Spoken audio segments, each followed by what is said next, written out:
Welcome back to TV Movie Mistress, everyone. We're going to be checking out episode 10 of Pit Babe Season 2. And my God, this was a fantastic episode. This was oh my God, let me just do that. That's the episode recap. This was such a fun episode to watch, guys. And before we jump into it, of course, make sure you leave a like. And if you haven't, make sure you subscribe, because we've got 2 more episodes of this crazy season to enjoy together. And I hope you guys are going to stay for the ride. Now, I initially wasn't sure how I wanted to cover this episode, if I sort of wanted to break it down into plots or whatever, but no, we're just gonna go through it because I think the way the episode builds this week was very well done, and it absolutely made me lower my guard, and then just for the second half of the episode to just hit you in the feels right out of nowhere. So yeah, we opened this week with shocker, winner's still alive. How? Why can you not die? Because we saw 2 cars go boom. We saw fire, and you're not dead. I don't even see a scratch on you. So is it did he take the same thing Tony took, where Tony's still alive? How are you alive, Winner? But also, wow, Winner, you're a bitch. We already knew it, but I was look, this show has done such a good job in showing us why everyone should be scared of Tony. I know in the beginning of the season, I was like, oh my God, Willie, so okay, yes, I love a toxic bad boy. But Tony, thank you for reminding us. Thank you for reminding us why you're the villain of this show, why this is your show, why everyone is just your puppet. Because, oh my God. So yeah, Tony's berating the heck out of Wynn for not catching Willie and Babe in the act of whatever it is they're doing, and for essentially getting into the conflict with Dean. Oh my God, poor old Dean. So because of his inability to bring in Charlie and Babe and Willie, he is now sending Wynn on another mission. And I didn't see this mission coming. This mission had levels because, yeah, Dean is still alive. How? Again, I ask, how? Y'all blew up in a car. That's not how explosions work. Again, these are superpowered beings or people with access to superpower abilities. So anything's on the table is what I'm really liking about. Those were the correct words. Is what I'm really liking about season 2. And at this point, we have Babe and Charlie and Willie. Babe brings Willie along. He finds his man, and this was the point in the episode where I kind of just wow, we climaxed. That was quick. I kind of felt like I let my guard down. I thought most of the tension we were going to feel for this episode peaked here. But, look, this moment comes at the suffering of prior episodes where we have Babe not just dealing with Charlie breaking up with him, these science experiments that are taking a toll on Charlie, not just subsequently, far more recently, we have Charlie taking Jeff's powers from him and then getting his behind kidnapped. So Babe has been dealing with a lot of ups and downs in his relationship with Charlie. So all of that kind of culminates in this episode. And not just in this episode, but in this scene as well. And you're just Daddy's home. There's going to be a lot of daddies and papa references this episode. Just gird your loins on that. Another thing that I really enjoyed out of the scene is how quickly Charlie imparts information to Babe. He's like, look, there's a tracker in Willie. He's trying to use me to trade me to get the tracker out with Tony and blah, blah, blah. Like, it was like, yeah, we could hug, but also I'm going to rapid fire all of this information you need to know because we need to get out of here ASAP. And then we, of course, have Willie, as usual, just serving. Always looking fine, always looking evil, always looking like the devil's advocate. Gladly. Love his hair. But yeah, intense, yes. Hot, yes. Great acting, great plot. Like this show is incredible. Like, am I doing too much? Like, I feel like week after week I have been seated and we have been fed a very moving and encouraging plot with characters that are very well developed. Like, this is episode 10, but I'm kind of wishing we had 20 episodes this season now, honestly. So they take Willie back and immediately have Chris take out this tracker from his back. And I love how as soon as he takes out the tracker, he's like, oh yeah, and there's something in it, but we were able to take it out and blah blah blah. Like, they have not ran one test. Like, all you did is make an incision in the back of this man's head and all of a sudden you've got this data. But whatever, science. Also, God, fantastic foreshadowing to the end of this episode. My God. And this is scene number 1, which highlights what's to come, and I love it. So let's go to the man of the hour, nay, the man of the season. Because every episode I'd be like, man, Alan's the best big brother. Alan is so cool. Alan's the best boss. Like, Alan has been the one constant, motivating, solid person we have had this season. And for the twist Alan takes this episode, I feel like I played myself. I feel like this is why I should not have invested so much into Alan, because in this, also, I made a prediction probably 2 episodes where I was like, oh my God, what if Alan gets powers? And y'all, Alan gets powers, but I don't like the way we went about it at all. No, I do not. Like, I feel like Padme, when she finds out that Anakin has slaughtered all of those kids in the temple, and she's like, I don't even know who you are right now. I don't know who you are right now, Alan.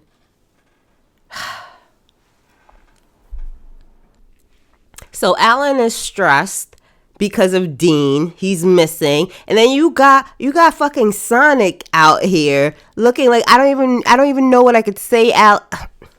What did I just call? You got Sonic. Like, what is this outfit? I know the goal was to be the best dressed racer. And then he was like, nah, I don't want that title anymore. So what are you wearing this week, Sonic?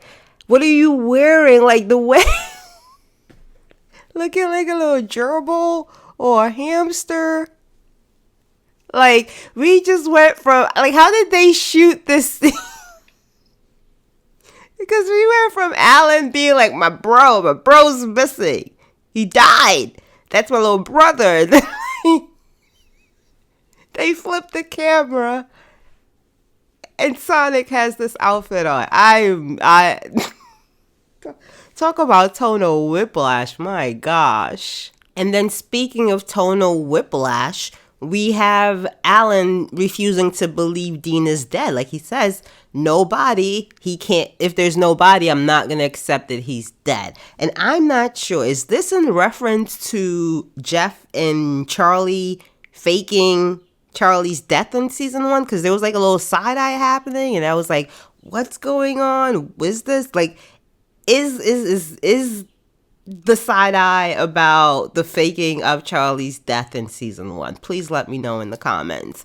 And outside of that, Charlie also apologizes because this is what Charlie thought he could prevent in separating and sacrificing himself. But this is not something he can control. Also, why was the only option for Dean to run headfirst into the truck when it was driving? Questions. Either way, everyone is emotional.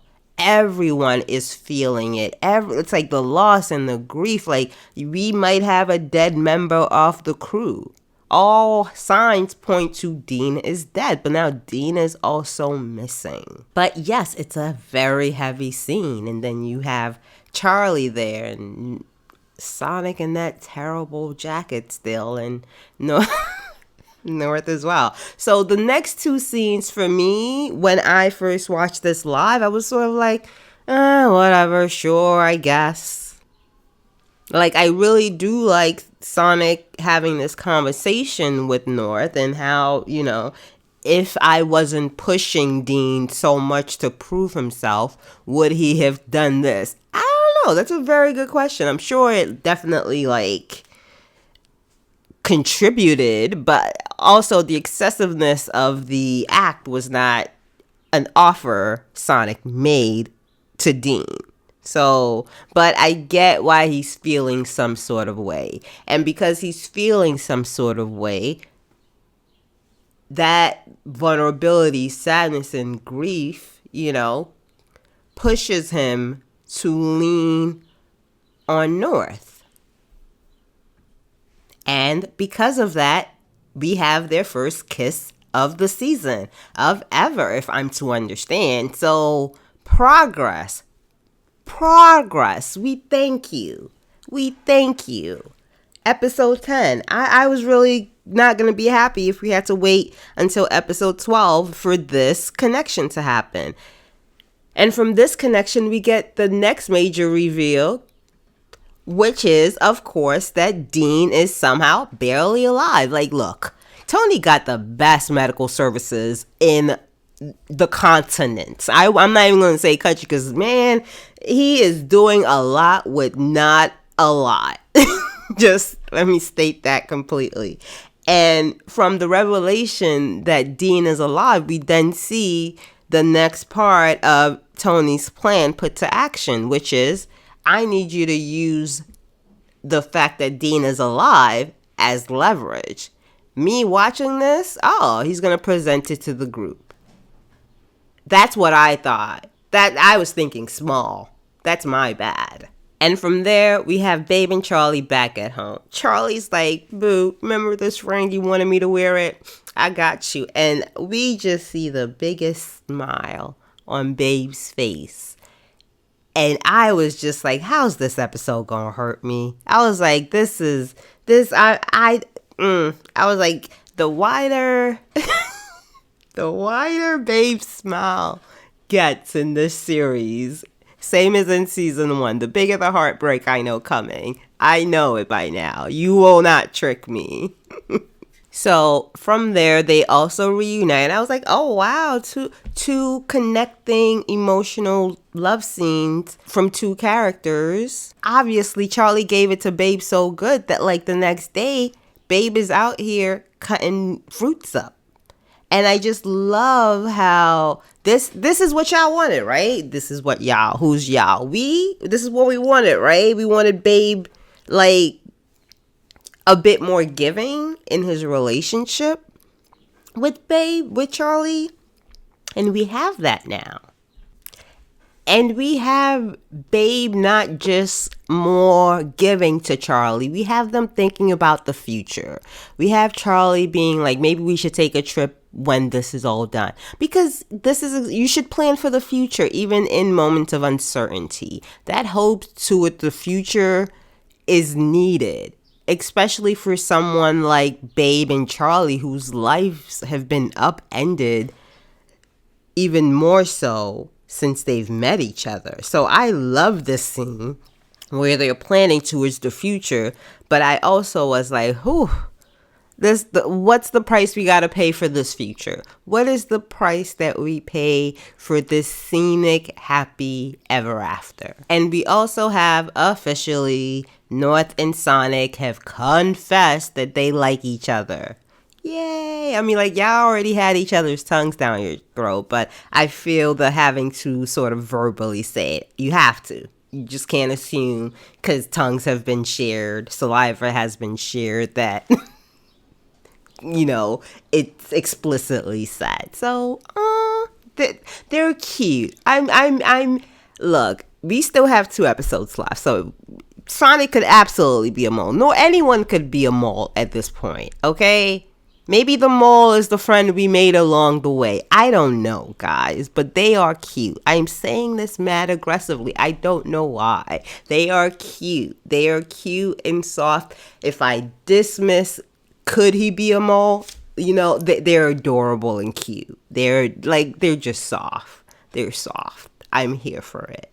And from there, let's talk about another incredibly well done scene / flashback, and that's between Tony and Charles. My bad, Tony and Babe. Too many names in my head. I'm sorry, guys. But this episode did such a great job at providing another view to all of this dysfunction, right? We've said before, all of these special ability folks that we know, kids essentially, are all Tony's kids. He's their dad. It's child trafficking. It's enhancement abilities. It's a lot, right? A select group of children from childhood are raised under his care. A lot are discarded, but the few who stay, the select who stay, are part of this weird inner circle, knowing they can depend on Tony. It's a parallel. It's, I don't know. It's a weird give and take relationship, with all the power being in Tony's hands. But at the same time, this episode made me realize, just as these kids are messed up in the head because of this relationship, in a sense, so is Tony. Tony is absolutely disturbed and bothered, whether because he's a terrible person, he's a control freak, he's the villain. But the idea that Babe was able to escape from him, Babe, who he was planning to, from all we see, be his second in command. He saw all this potential and talent, and seems like he genuinely had like a father-son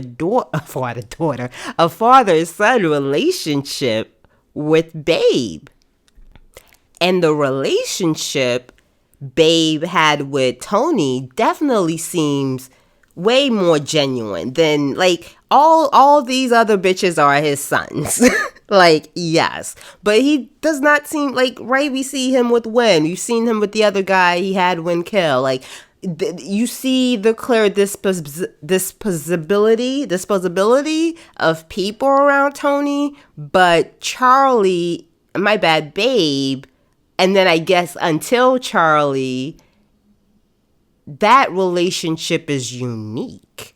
And again, this episode does a great job in outlining that for us to see, both in the past and in the present.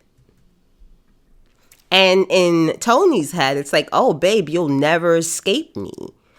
But like, it feels like Babe is not going to escape you, but you're not going to let yourself be free from Babe either. It's like there can only be one at the end of this. Like, Babe just wants to be free, and Tony wants to possess him.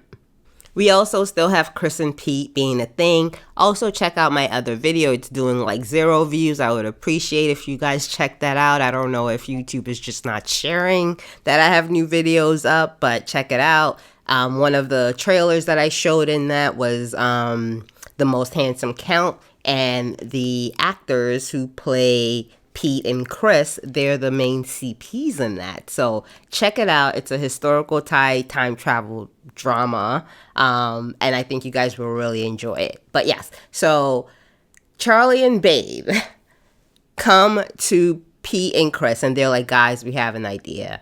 We feel like we can like backward study the drugs the skill nullifying drug that we're trying to invent if we study Willie's blood. And y'all, I did not expect this show to call me a hypocrite so quickly this week, because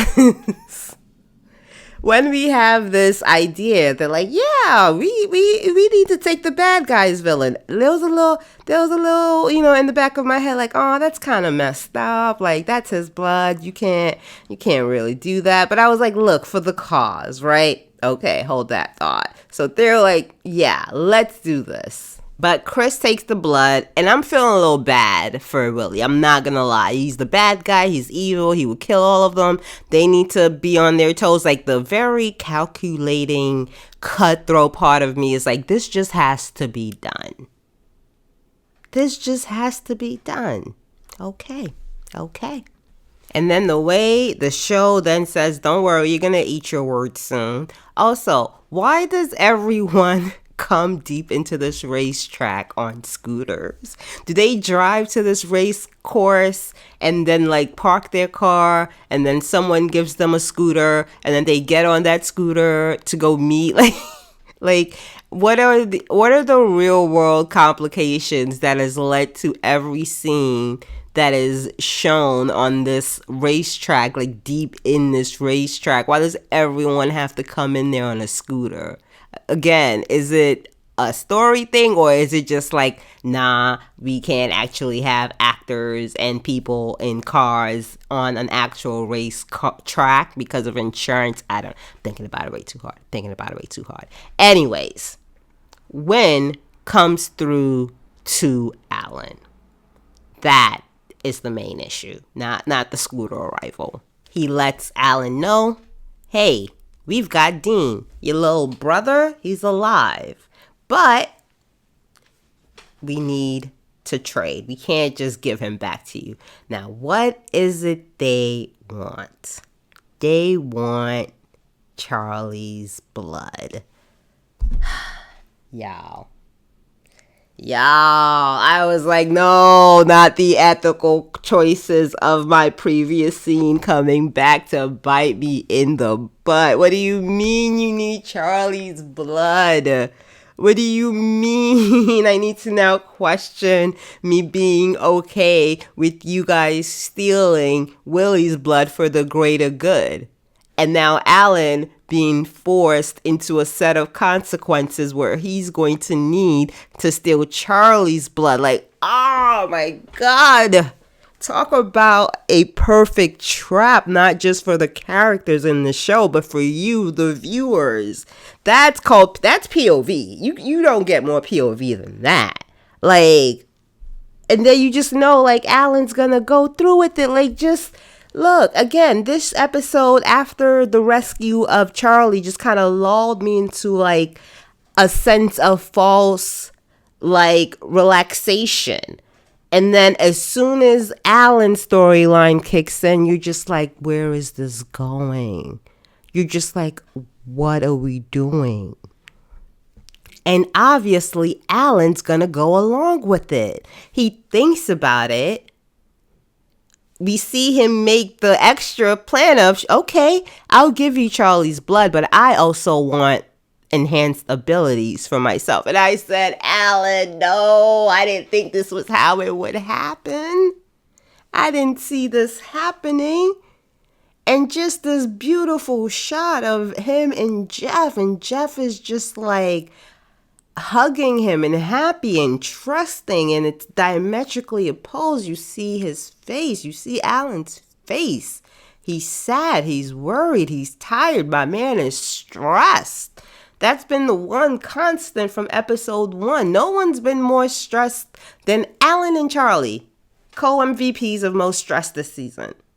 And we have seen that. And because we have seen that plot progression, because we have seen every single decision that other people have made that has affected X-Hunter, have sort of worn Alan down to this point where he is now like, I can make another decision to sacrifice something for the greater good. And the way that broke me, the way that broke my poor little heart. So Alan goes to meet with the devil, and he makes this deal where he'll get him Charlie's blood, uncontingent of him making him an enhanced person. And I was just like, this is going to be the worst deal ever made, because not Alan out here thinking he's smarter than Tony. And of course, we see how that plays out shortly. Like, Alan, the entire brain trust of the ex-Hunter team, is barely enough to stand up to Tony on the best of days. But you walked into the lion's den and you made a deal and thought you would somehow lose nothing. Whew. I'm excited for the next 2 episodes, honestly. So this is another shot that I love, right? Jeff's behind us at home. He's waiting for his man. He eventually finds out that Alan didn't go to the hospital. Why? Because Alan's being experimented on and giving enhanced abilities. And I love the bulky jackets. I was like, damn, guy, are you not like hot? But I guess that's to show like him being bigger. I don't know. I was just like hot for him. But he gets the enhanced abilities, and we immediately see that the power he has gotten is strength. And again, shout out to the cast and crew. I think they have done a great job, like, showing the science fiction, fantasy nature of this world. They've, especially on what is probably not like the best of budget. It kind of reminds me of like old school Eureka, like why I like shows like that, because it would just be like our world, but they were able to do things with the effect that weren't like millions of dollars, that made what the world, what the supernatural aspect, the fantasy aspect, like come through to the screen. And I'm really enjoying the way they've been able to marry like life or simple effects, quote unquote, with the in-world stuff that they're doing. And also the fact that the actors are able to the actors are able to like work with it, if that makes sense. Like, they're not just working with a blank screen, like there's no object there. These objects, these items are around them. Anyway, that's a long way of saying I really like the effects of this season. So yeah, Alan gets enhanced abilities.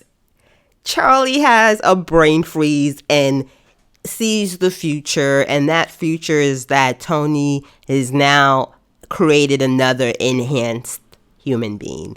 And with Tony being able to just create enhanced beings, like, I guess like more blood is better, but like, doesn't that mean you've perfected the serum you're working on? Anyway, Charlie, nosebleed, babe is worried. And that right there, guys, is the face of a man who has made a stupid decision, because after he gets these enhanced abilities, Tony's like, yeah, you idiot, I put a chip in the back of your neck. And yeah, you're not going to be able to take it out like Willie did, you idiot, because I need you on a leash, you idiot, because nothing in life is free. Like, Alan, why you? Why you? You're supposed to be a protector, or bro, the solid, the standards, and here you have befallen. You have fallen into this. Oh my God, my heart breaks. I know I'm being dramatic, but I feel like this episode was dramatic. I felt like this episode took me through the ringer, because I didn't want to have to be worried about you, Alan. And now here we are. Here we are, Alan. Here we are. You're not going to die, or will you? We don't know. Because you have now betrayed the team, Alan. You've betrayed the team, Alan. What are we doing? So after being missing for Lord knows if it was 6 hours, 12 hours, or 3 days, Jeff has everybody in his house like, my man is missing. Y'all need to help me find my man. And Alan makes his way back home, talking about he went to a traditional like medicine doctor and they did something. And here's the... Yeah, I was fighting air. Y'all should have seen me in my apartment fighting air, because I was just like, oh, Alan, what are you doing? We didn't think this through. You didn't even get Dean. You were supposed to get Dean. Why didn't you take... Dean was part of the plan.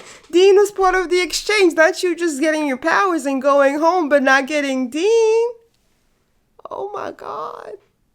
But thankfully, Kim sees the little Hulk thingy on the back of Alan's neck. So again, this is not a plot point that they're going to stretch out. Thank you. Thank you so much, someone, for having visual awareness cues to seeing, like, what's that thing growing out of the back of his neck there? I just truly love my bad. I just truly love Kim being like, the hell? But yeah, from this realization to the crew recognizing that Willie's cells are abnormal, but if only they had someone who had been experimented on, they'd be able to find out more information. And there goes Alan in the corner like, where are we going to find someone who's been experimented on, guys?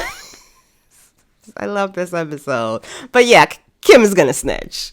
Kim is gonna snitch, and I'm here for it. Cause what are you doing, Alan? You can't play in our. We got 2 episodes left, Alan. You can't play in our faces like this. Like you've upended the dynamic of everything now, Alan. Like this show stresses me out in a great way, and I love it. I love it. This was a really good episode. I hope you guys enjoyed this episode as much as I did. And if you did, let me know in the comments what was your favorite scene or like plot line. I mean, it has to be Alan, right? Look, let me not put words in y'all mouth. Y'all let me know. Also, leave that like now. But yeah. Great episode. Just here for it in all the ways. And now I'm going to be back for episode 11. I hope you guys come back and join me as we freak out over this. Great season. Excited to see it wrap up. But yeah, that's it. Thank you guys again for the last time after saying it 3 times. And we'll do this again next time. Bye.